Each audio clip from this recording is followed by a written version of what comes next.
పాడుతూ నేర్చుకోండి. నీ ప్రేమ ఎంతో ఎంతో మధురం, యేసు నీ ప్రేమ ఎంతో ఎంతో మధురం, యేసయ్యా అతి మధురం, యేసయ్యా అతి అతి మధురం, యేసయ్యా అతి మధురం, యేసయ్యా అతి అతి మధురం.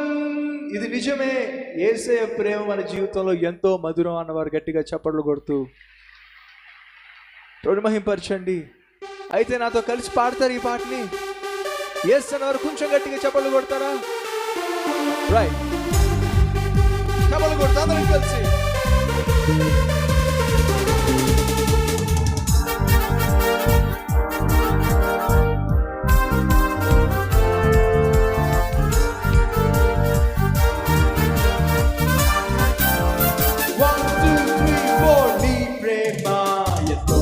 ఎంతో మధురం, యేసు నీ ప్రేమ ఎంతో ఎంతో మధురం, యేసయ్యా అతి మధురం. గట్టిగా యేసయ్యా అతి అతి మధురం, యేసయ్యా అతి మధురం, యేసయ్యా అతి అతి మధురం.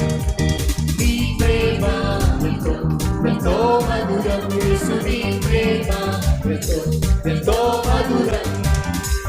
తల్లికుంటున్నా నీ ప్రేమ, సొంత చెల్లికుంటున్నా నీ ప్రేమ, అన్నకుంటున్నా నీ ప్రేమ, కన్న తండ్రికుంటున్నా నీ ప్రేమ, తల్లికుంటున్నా నీ ప్రేమ, సొంత చెల్లికుంటున్నా నీ ప్రేమ, అన్నకుంటున్నా నీ ప్రేమ, కన్న తండ్రికుంటున్నా నీ ప్రేమ.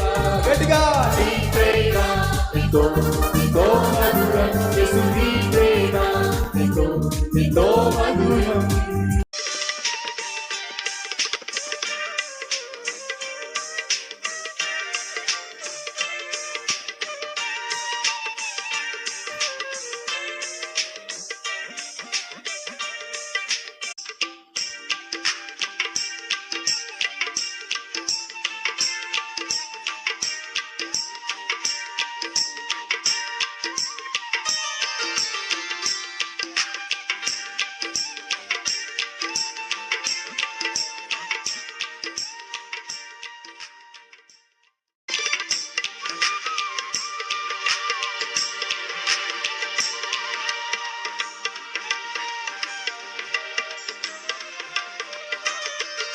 అక్కడ ఈ మాట రాయబడింది, చూద్దాం రండి. ఏమని రాయబడింది అక్కడ? ఫిలిప్పీలకు రాసిన పత్రిక, ప్రతి వాడో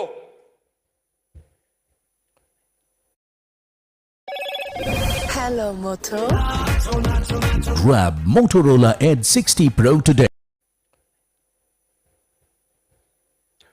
2వ అధ్యాయం 4వ వచనం. మీలో ప్రతివాడు తన సొంత కార్యములు మాత్రమే కాక, ఏమిటట? మీలో ప్రతివాడు తన సొంత కార్యములే కాక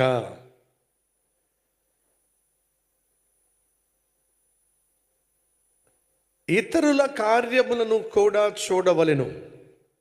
క్రీస్తుకు కలిగిన ఈ మనస్సు మీరును కలిగి ఉండండి.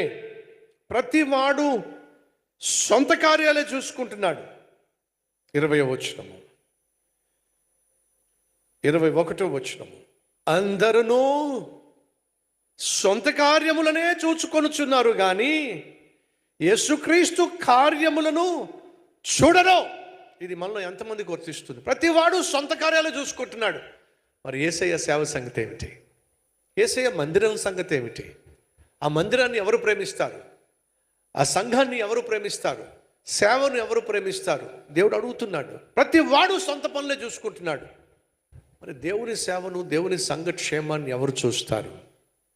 వీళ్ళు ఎంతమందికి కల్వరి టెంపుల్ అనగా దేవుని మందిరం అంటే చాలా ఇష్టము అన్నవాళ్ళు ఒకసారి చూపిస్తారా? మీకు సినిమా అంటే ఇష్టం అనుకోండి, ఆలస్యంగా సినిమాకి వెళ్తారా లేకపోతే ముందే సినిమాకి వెళ్తారా? ఎందుకు చెప్పండి? ముందే సినిమాకి వెళ్తాను వచ్చే చూపించండి. ఓహో, మీరు లేదు బ్రదర్, ఇప్పుడు సినిమాకి వెళ్ళాల్సిన అవసరం ఏముంది బ్రదర్, అదే మా ఇంట్లోకి వచ్చేసింది బ్రదర్, ఇంకెళ్తలేదు బ్రదర్. చెప్పొచ్చేది ఏమిటంటే, నువ్వు ఏదైతే ఇష్టపడతావో దాని దగ్గరికి త్వరగా వెళ్తావు. మరి దేవుడి మందిరం అంటే నాకు ఇష్టం అని చెప్పి అన్నవాళ్ళు గ్యాలరీలో కూర్చున్న వాళ్ళు ఎందుకు ఆలస్యంగా వచ్చారు? ఎందుకు గంట ఆలస్యంగా వచ్చారు? అవమానం కాదు, దేవునికి అవమానం కాదు. ఒకసారి ఆలోచించండి. మనం చూపించే చెయ్యి వేరు, మనం నడిచే కాళ్ళు వేరు. చేతులేమో ఎత్తేస్తూ ఉంటాయి, కాళ్ళు మాత్రం వెళ్దాంలే వెళ్దాంలే వెళ్దాంలే వెళ్దాంలే. అది చేతులకి కాళ్ళకి పొంతనే ఉండదు. దేవుడిని ప్రేమిస్తున్నావా? దేవుని సంఘాన్ని ప్రేమిస్తున్నావా? ఒకసారి ఆలోచించండి, ఒకసారి ఆలోచించండి. ప్రతివాడు సొంత కార్యాలు చూసుకుంటున్నాడు. మరి నా సంగతి ఎవరు చూస్తారు? ప్రభువా నన్ను దీవించయ్యా, నన్ను దీవించయ్యా, నన్ను దీవించయ్యా, నాకు అది ఇవ్వయ్యా, నాకు ఇది ఇవ్వయా, నాకు అది ఇవ్వయా.